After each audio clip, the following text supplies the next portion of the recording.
After a 10-year development period, V&A Dundee opened by the River Tay in 2018 as Scotland's first design museum and its first V&A outside of London. Having previously been known for its export of jam, jute and journalism, V&A Dundee has become a cultural hotspot on the world stage through their marriage of design and Scottish heritage, while actively providing support to its local communities.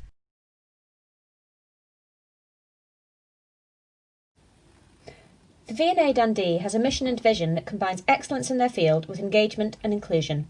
Their commitment to their local community and the wider Scottish design community appears to be as important to them as their international reputation.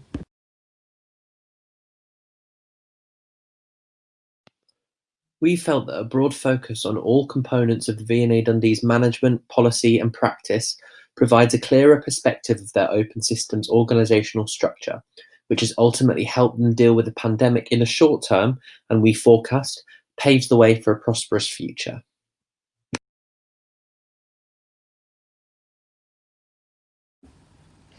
The paradigm shift within the museum sector from a collections-focused approach to socially engaged institutions is reflected in the V&A Dundee's programming choices.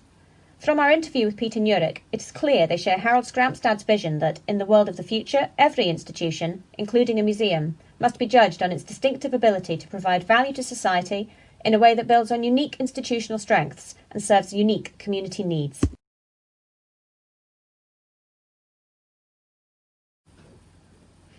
While Costa cautions against a reliance on blockbuster programming to draw in large numbers, ticketed exhibitions are essential to the V&A Dundee's income streams.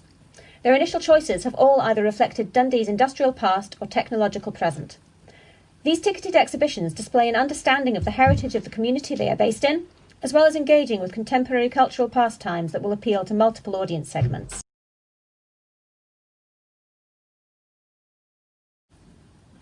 In keeping with the paradigm for socially engaged curation, the V&A have run Sewing Box for the Future alongside the ticketed Mary Quant Retrospective, a participatory exhibition encouraging sustainability through a move away from throwaway fashion. Highlighting positive design initiatives by contemporary designers links to their organisational mission to showcase excellence in design.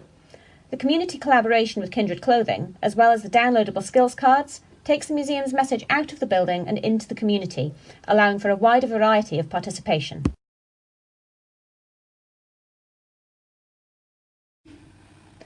Now Accepting Contactless is the V&A's direct curatorial response to the pandemic, showcasing design innovations including open-source scrub patterns, 3D printed no-touch door handles, and infographics for safe hugs. The challenges posed by the short development time did have the positive effect of an open system creation process, fed into by multiple departments within the museum. The closure of the museum also made the installation process much easier, given that the exhibition is situated on the ground floor in a public area. In addition to the exhibition objects, the V&A has installed no-touch door handles throughout the building, showcasing design and practical application.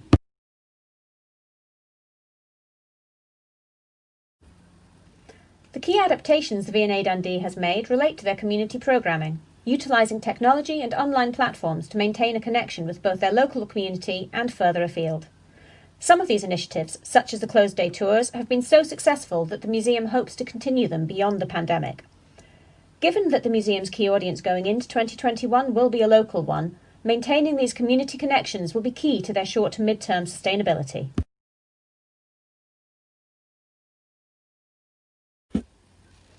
Reimagining the outdoor spaces allowed the V&A Dundee to run family workshops in a safe way, maximising their programming options.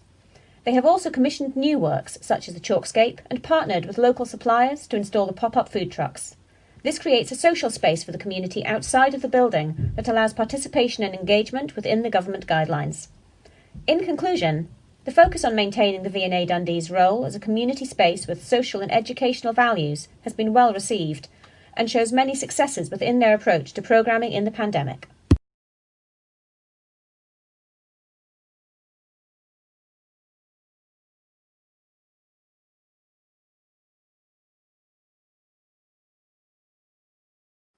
Another interesting part of the V&A Dundee program is their new Decolonization Series. The reason why I want to talk about decolonization specifically is because when we were still discussing the V&A South Kensington as our main case study subject, I discovered that even though V&A Dundee is a much younger and smaller organization, they did a better job at decolonization. For example, before the pandemic, V&A Dundee had already started to rewrite the labels of its exhibits. And here's an example. You can see that the new label focused more on the thought of the formerly colonized community group and give the exhibit a brand new meaning just by simply editing the label.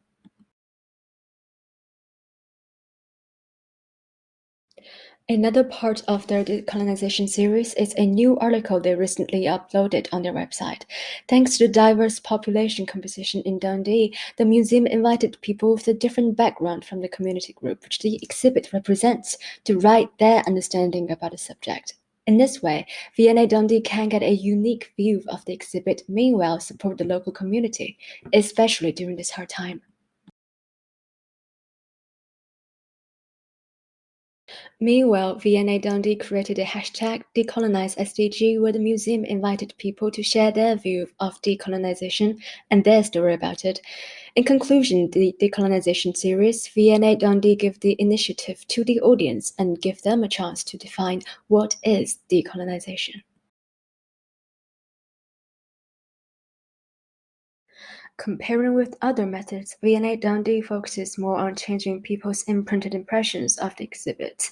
For example, the French government vowed to return 26 looted treasures to the African state Benin, and another museum in Norway transformed the whole museum into a new one for 2 weeks and is fully dedicated to preserving the culture that was once under colonization, in order to make people be more confident in preserving their culture and not feel being specialized. Compared with the V&A ideology decolonization attempt, the French government took a more direct method by returning the exhibits physically, while the museum in Norway created a special environment for preserving the once colonized culture. And these three methods all have their strengths and drawbacks. And it's hard to define which one is better because it depends on what they want to achieve. For now, there's still not a fixed answer on what is decolonization. Well, personally, I believe that decolonization is not only about returning the looted treasures, it's about creating an environment where people from all culture community can be equally respected and have a chance to explain their cultural heritage in the way that they want. What is your understanding on decolonization?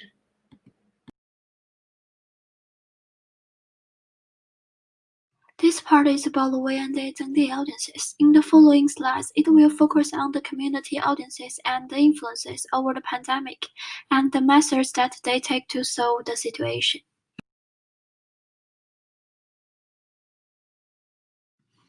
This page is the audience groups that the V&A Dundee was targeted. V&A Dundee, through their local communities program, creating an enjoyable and accessible introduction to design for audiences across the local area, placing a strong emphasis on co-design, well-being, and social inclusion.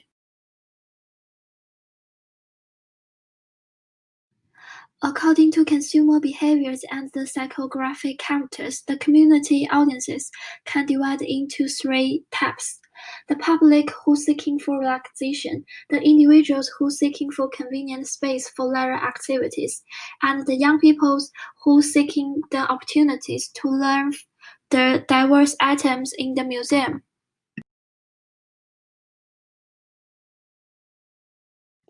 Nemo points out that the museums which targets the overseas market will have tremendous loss during the pandemic. However, according to V&A Dundee's survey, the percentage of overseas audience which is only occupied 9%. It can prove that Dundee had less influence than other museums in the audience group of international tourists.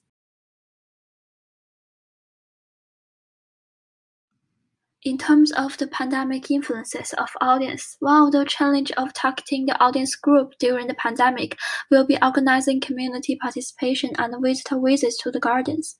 The purpose of the V&A Community Garden is the creation of a city living room for the community, which is open to Dundee community and the public.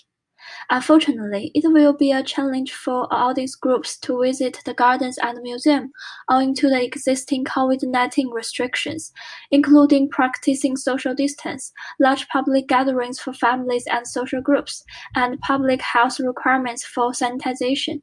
In order for V&A Dundee Garden to be complete, the planners need to develop sanitization points, including temperature checks and sanitization stations for visitors.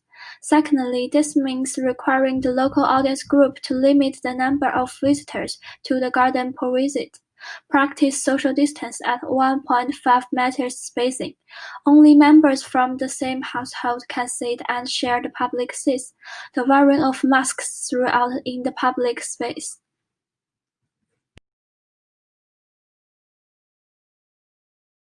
In summary, over the pandemic, young people interact with Dundee more frequently as courses and events have been moved online. In post-pandemic period, we will see an increasing engagement with Dundee among communities and families owing to the reopen of community program.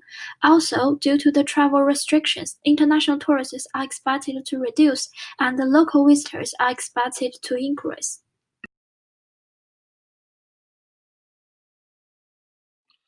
In the following slides, I'll discuss some aspects of the V&A Dundee's marketing strategy, ranging from aspects of community programming that promote the museum's mission and vision to digital and social media marketing. The holistic approach to marketing that encompasses this range is a testament to their open systems organizational structure.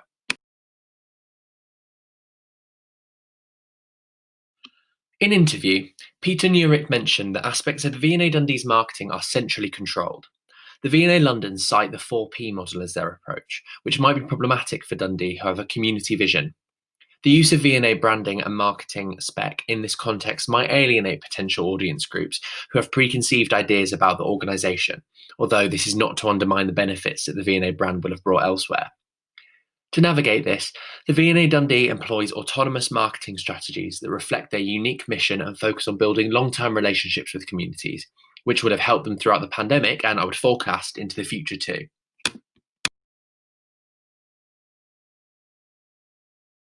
As mentioned on the previous slide, marketing can be seen as a spectrum from transaction to relational. The V&A Dundee's approach aligns primarily with a 4E model, but utilises elements from each marketing mix. In the V&A Dundee's case, the tangible architectural and social structure of the building is a product that's being marketed. Campaigns like Design in Motion have been in place for years and demonstrate their long-term mission to forge a sense of community. While visitor numbers demonstrate the success of this strategy, having a product that's so heavily dependent on live experience doesn't necessarily translate when unforeseen global pandemics occur.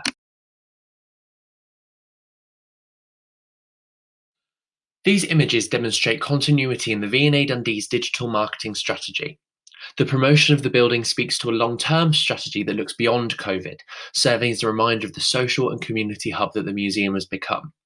The trailer for the Merry Quant exhibition that toured from the V&A in London demonstrates the location specificity of marketing and the V&A Dundee's successes in moulding their campaign to appeal to their specific audience. Social media marketing has been vital for developing audiences during the pandemic. Considering that younger groups may not traditionally prioritise engagement with museums over more mainstream art forms, it becomes increasingly important to target these groups given that engagement from older subsections is considerably lower due to the nature of the virus.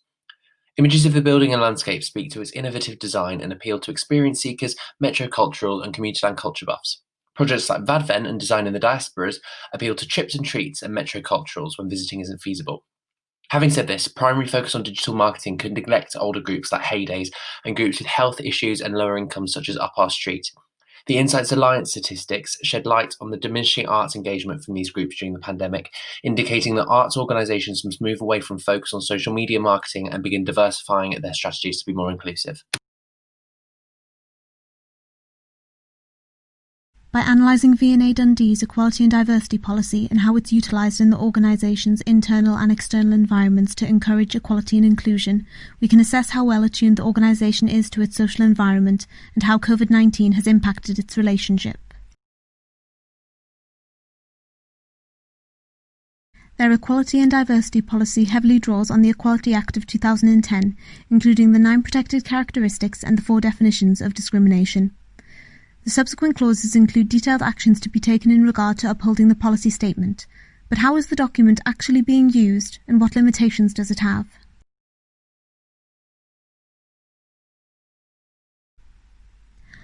Ahmed states that the creation of diversity documents can reproduce inequalities within an organisation because the process of auditing equality can result in a good equality and diversity document being misconstrued as proof that the organisation itself is good at equality and diversity. However, this can be useful in creating a standard which the organisation and its staff can hold themselves accountable to. The language used in the first clause of the V&A Dundee's policy suggests that this is their intent. Ahmed's theory suggests that documentation alone cannot provide sufficient evidence of commitment to equality and diversity without understanding who has written the documents and how the aims of the policy are being actioned within the organisation and its wider social environment.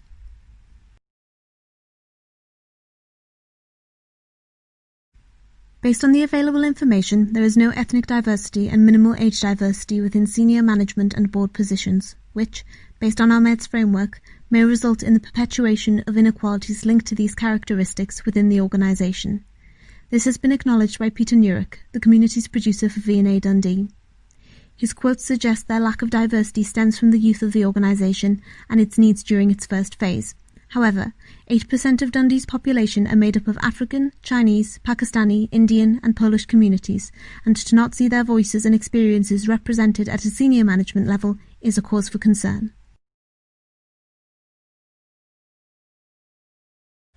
By engaging with local and marginalised communities as early as 2015, V&A Dundee now has a better understanding of their needs, what barriers they face to access and inclusion, and how to overcome them. Some digital work done towards inclusion and accessibility pre-COVID has proven to be integral to providing access to other communities outside of their original target. However, he has noted that remaining in consistent contact with communities during lockdown has been difficult because of changes in staffing, specifically at care homes, which then requires extra time and work to re-establish the relationship.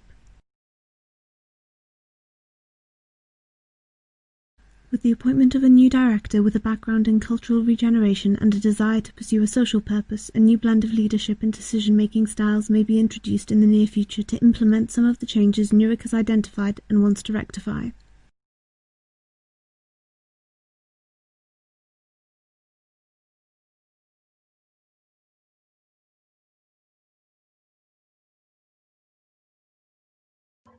This financial breakdown was lifted from Design Dundee Limited's published accounts and shows the levels of charitable giving to the organisation, which totalled over $5 million.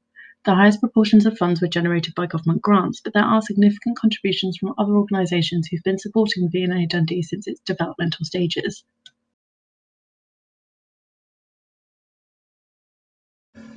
There are often conditions attached to grant funding stipulating how it must be spent. However, 67% of funds received were unrestricted, allowing them to be used for areas of the business that would be most beneficial.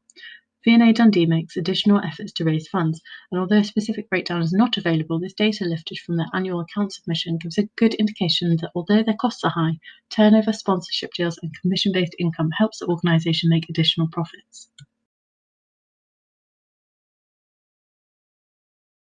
Corporate sponsorships are an opportunity for the V&A to generate income whilst also reinforcing their position as a powerhouse in the Scottish arts industry.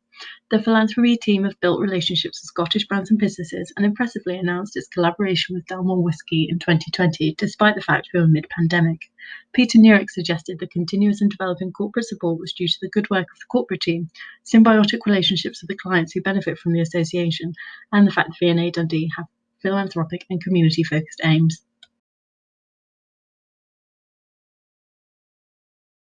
A side effect of the COVID-19 pandemic has been an increase in online retail sales, and where possible, the V&A Dundee are innovating new methods to generate income while supporting a smaller visitor experience. This includes cafe takeovers and full utilisation of the museum's outdoor areas, encouraging people to maintain involvement with the institution. The endeavour of continued engagement through the pandemic, where legal and safe, has actually led to an increase in spend per visitor.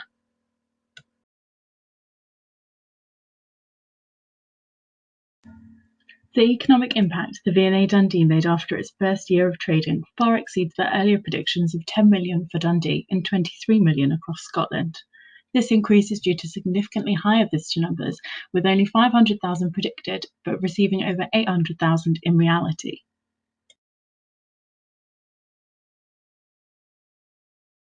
The Dundee Cultural Recovery Fund was launched on the 20th of August and focuses on cultivating support from major donors who are keen to encourage the city's recovery from COVID-19. The fundraising campaign is focused on redistributing funds to local arts and culture organisations, benefiting lesser-known local dance, theatre and heritage groups, as well as the V&A Dundee. Its aim is to offset some of the financial impact of the pandemic and kick-start Dundee's cultural and economic recovery.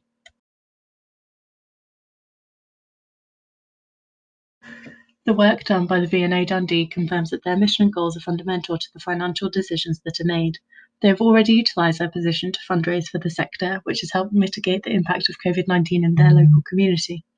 When the partnership with the V&A brand ends in 25 years, I believe its corporate sponsors will remain engaged as it becomes the Scottish Design Museum, but continues to engage with visitors and tourists, support the local community, and develop funding streams to continue to grow beyond just a museum.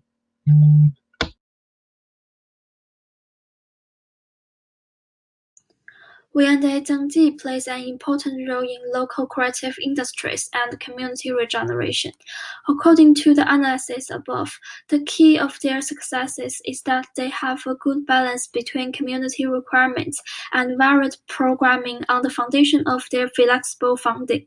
The diverse marketing strategy creates a virtuous circle with their stable participation. Meanwhile, the instructive online program of the pandemic enabled Dundee to be a leader in design education. However, like many things in the world, focusing on the local community is a blessing and a curse. Because the community group is comparatively fixed, the museum probably needs to find out a way to bring the same group of people back to the museum with innovative exhibitions, which the museums focusing on tourists do not need to worry about. Besides, comparing with South Kensington site, V&A Dundee still largely depends on its physical structure. It would be a great limitation on the future plan, especially during the Tier 4 lockdown. Through our analysis of the V&A Dundee and its response to the COVID-19 pandemic, elements of their practice could be refined. Introduction of multi-platform programming would enable continued engagement despite varying lockdown levels. They need to actively monitor issues of diversity within their management team and continue their efforts to address decolonization within their collection. Marketing needs to be diversified to re-engage non-digital audience members, whilst also widening its appeal to overseas tourists post-pandemic. Sponsorships could be reshaped as long-term agreements to ensure funding, and the V&A Dundee can continue providing its array of visitors with excellence, engagement and inclusion, building a community where everyone belongs.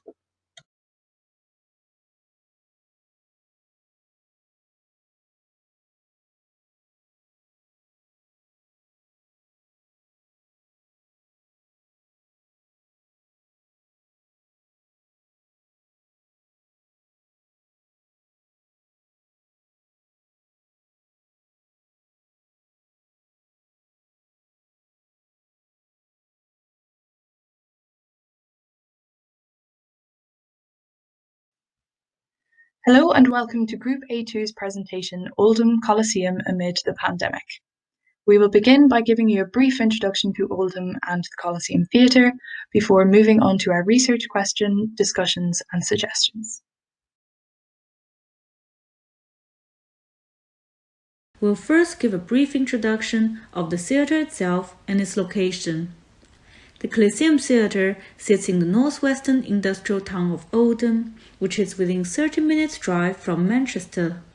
Compared to other boroughs in the UK, Oldham has a more youthful age structure, with a higher proportion of residents under 16 and fewer residents over 65.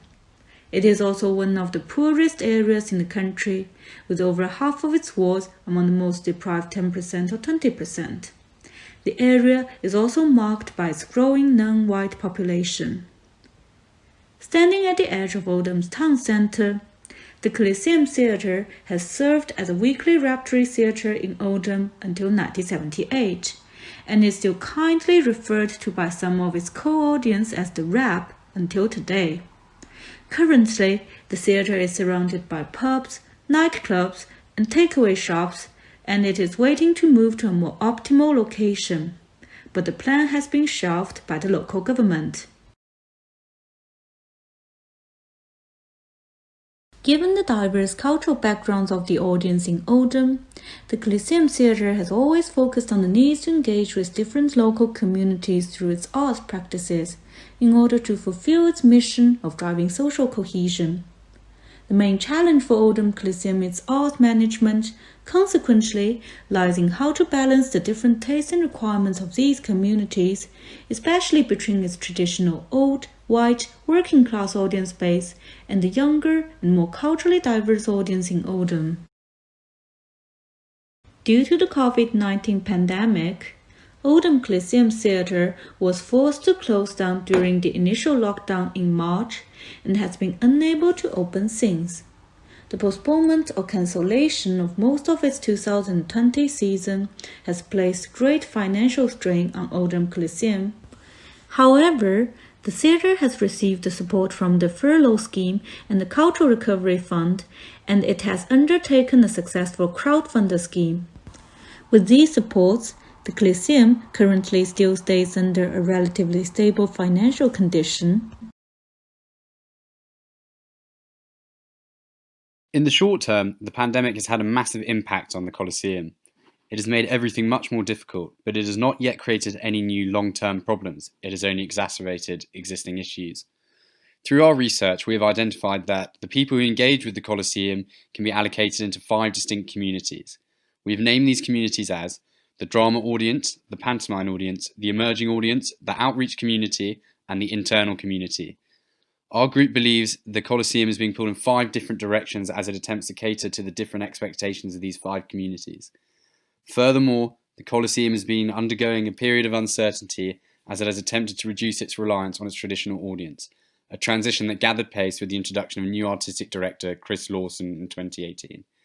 This has caused some tensions with the section of its audience. This brings us to our research question. How has the pandemic exacerbated Oldham Coliseum's existing issues with engaging its 5 central communities?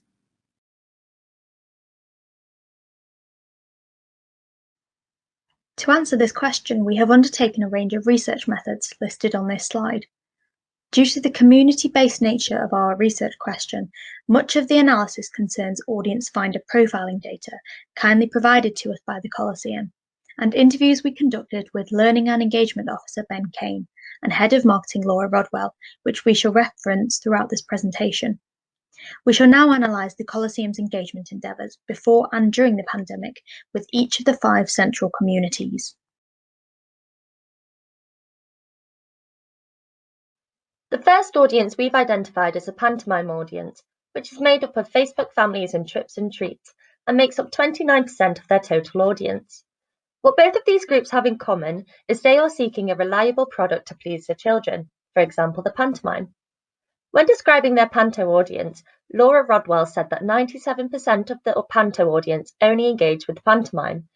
She also stated that when the panto was cancelled due to the pandemic, the majority of the audience requested a full refund on tickets, as opposed to donating or getting a credit note.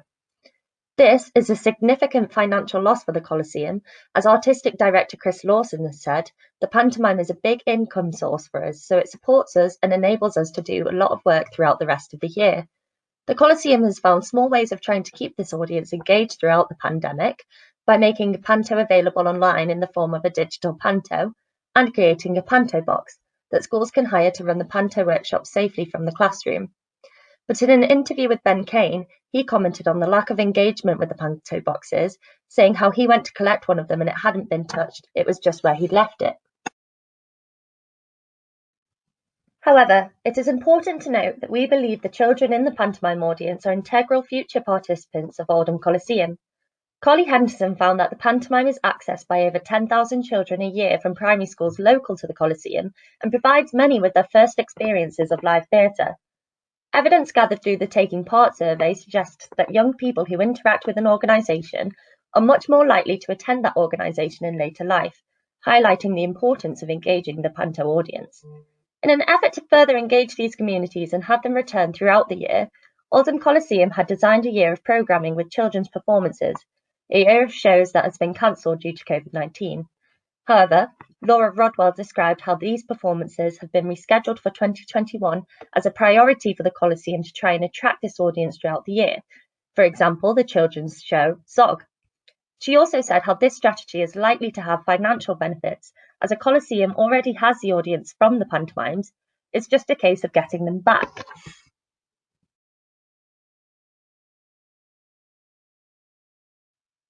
When describing the Coliseum's drama audience, Laura Rodwell said they always buy a season ticket and come to the Coliseum maybe 8 times a year.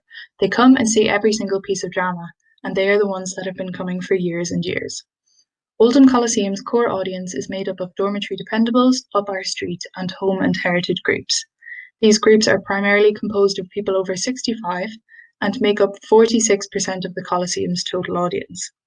In the overall Oldham population, this age demographic only constitutes 15.8%. Perhaps the Coliseum is a little too dependent on this age group to comprise a large proportion of its audience. Their preferences lie in more popular and mainstream shows, such as Withering Lux, a comedy about the Bronte sisters, or The Verdict, a courtroom thriller. As Ben Kane mentioned, people don't see it as somewhere to ask questions, they see it as entertainment. Chris, the artistic director, is bringing in that side of theatre where it is more about representing life as it is, which is why we are getting some backlash from the older audience. However, this audience have remained very supportive of the theatre throughout the pandemic. Recalling the initial restrictions and unavoidable closure of the Coliseum back in March, Laura noted that the vast majority of the core audience had either donated the money or gone for a refund credit. This is strong evidence of the positive relationship that Coliseum has with this group. What remains uncertain for this group is what will happen after the pandemic. There are concerns that older people will be reluctant to return to the theatre. Laura posits that if you're in an at-risk group, which I would say most of our core audience actually are, even when we can reopen, they are not going to be the ones flocking back. Online engagement may not be a solution either.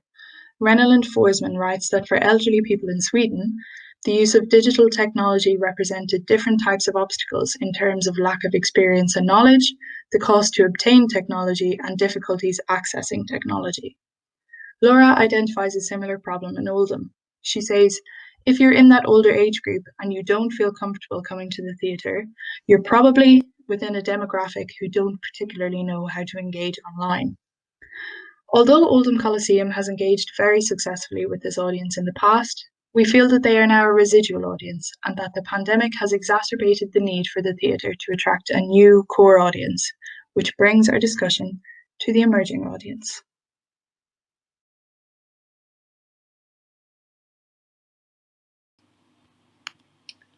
The emerging audience is a diverse group that Oldham Coliseum has recently begun to target and currently comprises of 2 audience finder segmentations, the Facebook family and the experience seekers. These groups have not been fully engaged before or during the pandemic, but Coliseum hopes that they will become regular theatre goers in the future. One of the emerging audiences that Coliseum is targeting is the Facebook family. The popularity of the Coliseum's pantomime helps draw this audience in. However, as discussed previously, getting them to come back for subsequent shows is more of a challenge. Currently, Facebook families only make up 9% of their total audience as of 2020. As they are the second largest community in the Northwest, according to Audience Finder, it is important for Coliseum to engage with them further. The second emerging audience Coliseum is engaging with are the experience seekers, a younger audience who are drawn to institutions because of their experimental programming. This is relevant because, as we mentioned earlier, Oldham has a higher proportion of residents aged under 16 and fewer residents aged over 65. The arrival of Chris Lawson as artistic director has seen Coliseum renew their focus on experimental programming in a bid to attract experience seekers. A good example of this was the show The Understudy, a virtual reality theatre experience by digital artist Grant Archer, and coupled with plays like Drowning, which focuses on a 16-year-old's struggle with mental health, Coliseum is showing a commitment to engaging with the experience seekers. Unfortunately, COVID has put a stop to that. Although it is clear that they are attempting to engage with both audiences, their attendance breakdown from Audience Finder suggests that they are not necessarily succeeding. With the emerging audience only making up 12% of their total audience, there is significant room for improvement. Both audiences are very active online, but in Laura Rodwell's opinion, Coliseum finds it difficult to engage these communities through their social media streams. However, we have noticed Coliseum has a lack of both platform-specific content and targeted advertising, which is especially important as it on average secures 2.7 times as much revenue per ad as non-targeted advertising. As we discuss later, this is an area we believe can be significantly improved. Moreover, attempting to engage with the new audience creates tension with their traditional audience. Experimental programming is not what their traditional audience has an appetite for. However, with an increasingly aging audience, it is vital that Coliseum engages with new, younger audiences to ensure that they have regular theatre goers in the future.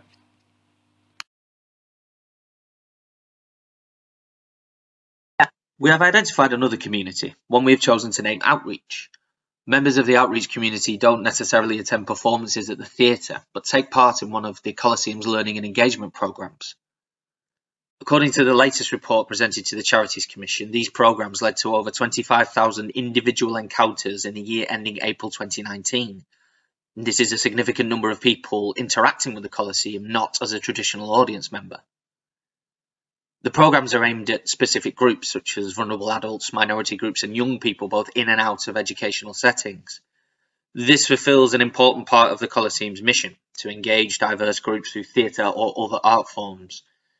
It has allowed them to build relationships with groups that they would not have been able to reach otherwise. Through this work, the Coliseum is able to satisfy some of the wider goals of two of its chief funders, Arts Council England, who aim to promote diversity, and Oldham Council, who are keen to enhance community cohesion. And this makes it more likely that these organisations will continue to provide funding in the future. Because of this work, the Coliseum is able to apply for funding from other sources. For example, the Secondary Partnership Scheme is funded by the Andrew Lloyd Webber Trust, and Teaching Theatre Pathways is a project that's funded in part by Jigsaw Housing Association. The pandemic has obviously had a big impact on the outreach work that the Coliseum has been able to do this year. Staff were furloughed from April until August, and when they returned, most programmes had to stop due to government guidelines. The strong relationships built with individuals, however, helped to maintain some sort of contact with the outreach group during this period. Indeed, the focus became on simply maintaining these important relationships. A good example of this is that although access to schools was initially impossible and has continued to be a challenge, communication with teachers was maintained. Ben Kane, when discussing this time, said that he found himself simply trying to provide support in any way that he could, even going as far as helping teachers with coursework. This relationship building should allow engagement programs to continue in earnest after COVID. The pandemic will be a pause rather than a full stop. As we will discuss later, there may be an opportunity for the Coliseum to better use these relationships as part of a more cohesive approach.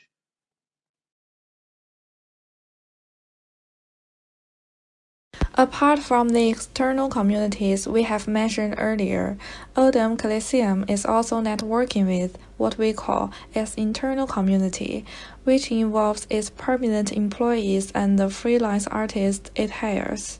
In terms of its internal employee network, Oldham Coliseum appears to have many departments based on their different functions for artistic, marketing, learning and engagement, development, and else.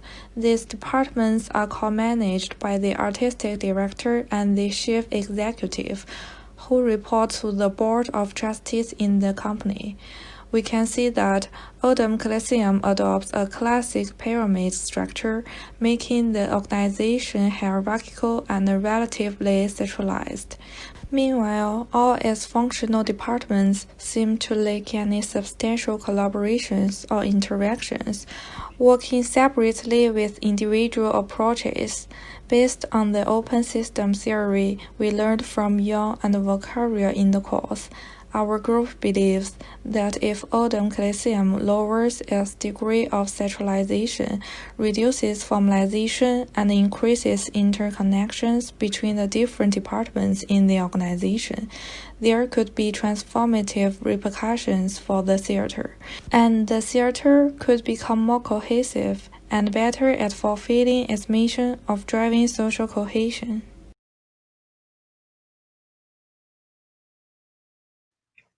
Oldham Coliseum's internal community also includes freelance artists and creative workers. The Coliseum has a tradition of working with the same artists on multiple productions across their careers, due to its history as a repertory. This is particularly evident in the casting of the pantomime, and theatre academic Professor Millie Taylor notes that a continuity of casting within these pantomimes creates opportunities to develop a rapport between audiences and actors. This implies the use of a long-term audience engagement strategy by the Coliseum through this casting model. Casting in this way also develops strong networks between the theatre itself and artists, enabling for a mutually beneficial relationship, which can exist for significant periods of time. Oldham Coliseum have drawn upon these relationships during the pandemic through their Facebook page, posting videos of actors encouraging donations to the theatre's crowdfunder. The videos are short, lasting between 1 and 2 minutes, utilising the benefits of social media in relation to concise and memorable content. This contrasts with the Coliseum's frequently ineffective use of social media when engaging with emerging audiences, but suggests that the theatre has the resources and capability for improvement in this area. The artists refer to their love and support for the theatre, demonstrating the positive and lasting impact of the Coliseum's engagement endeavours with their internal community. However, whether these videos lead to donations or not is not quantitative, so this fundraising technique is reliant upon 2 factors.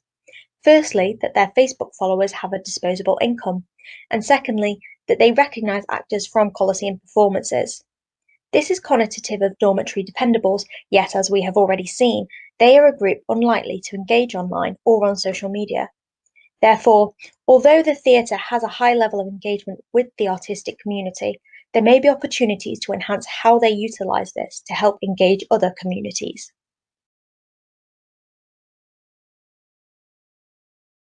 In conclusion, the pandemic has highlighted the ways in which the Coliseum has engaged with its 5 different communities well, yet also amplified their weaknesses in this area.